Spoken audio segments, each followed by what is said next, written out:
চাই না, মেরে ফেলুক আমাকে। আমি এইরকম দেশে বাঁচতে চাই না। এই 1 কোটা আন্দোলন করতে কত শিক্ষার্থী মৃত্যু হইতেছে, পুলিশ আমাদেরকে গুলি ছুড়তেছে।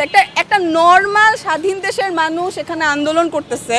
আন্দোলন করার নিয়ম না, এটা কোন নীতিমালা, কোন সংবিধান দেখাইতে পারবে আমাকে একটা পুলিশ? এই সংবিধান আছে, তুমি রাস্তায় স্টে করতে পারবা না। ওয়ার এটা কি আর শুধু কোটার মধ্যে আছে? ডিউতে ঢুকে আমার ভাইদেরকে মারতেছে, কেন মারতেছে? তার অধিকার কি? তার ব্রেন আছে ডিউতে পড়ার, এই পুলিশদের ব্রেন আছে ডিউতে পড়ার। ফাইজলামি করে তারা আমাদের সাথে। অবশ্যই বলতে পারি। সে একটা মেধাকে মারতে পারে না, কিভাবে সে রংপুরের ছেলেটাকে মারলো? সে এরকম করছে, তাকে গুলি মেরে দিল।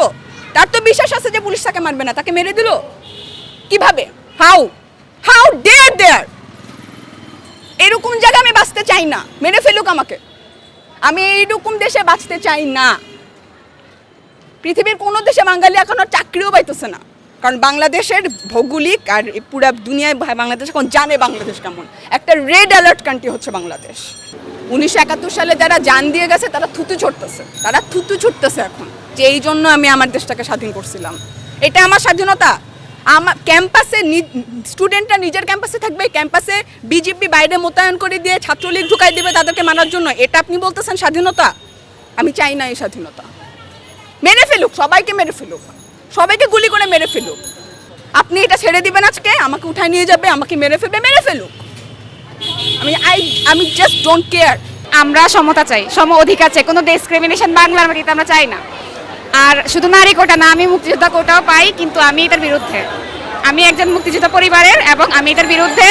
আমি কোনো কোটা চাই না, আমি সমতা চাই। শুধুমাত্র যে উপজাতিক কোটাগুলো আছে বা প্রতিবন্ধী কোটা, ওই টাইপের কোটাগুলো থেকে বাকিগুলো আমরা চাই না যে এটা কোটা না থাকুক। আর পুলিশের যে হামলা হয়েছে আমাদের ভাইদের উপর, এটা প্রতিবাদ জানাচ্ছি আমরা।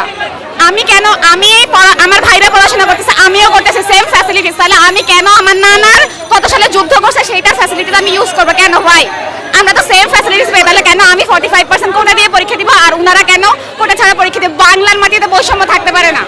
যদি ওটা হচ্ছে জেলা ভিত্তিক করা উচিত। আপনার উপজাতি টাইপের যে যারা পিছিয়ে আছে তাদের, ঢাকা জেলায় তো আমরা নারী কোটা দিয়ে কোনো লাভ নেই না। এটা সন্তানদের ক্ষেত্রে ইটস ওকে, বাট না 3 পর্যন্ত এটাকে কন্টিনিউ করার কোনো প্রয়োজন না। আর আমার মনে হয় না খুব বেশি সন্তান এখন আছে যারা এই বয়সী যারা চাকরি চায় আর কি। কারণ আমি কোনো ফ্যাসিলিটিস চাই না। আমি মেধার উপর যদি যোগ্যতা থাকে আমি মেধা দিয়ে চান্স পাইতে চাই, কিন্তু কোনো প্রকার সুবিধা এক্সট্রা ফ্যাসিলিটিস নিয়ে আমি কোথাও যেতে চাই না। আর আমরা সবাই একসাথে, আমার ভাই বোনেরা পড়াশোনা করেছে, যদি আমি 45% কোটা নিয়ে আমি পরীক্ষা দিই তাহলে ওনাদের সমস্যা কি?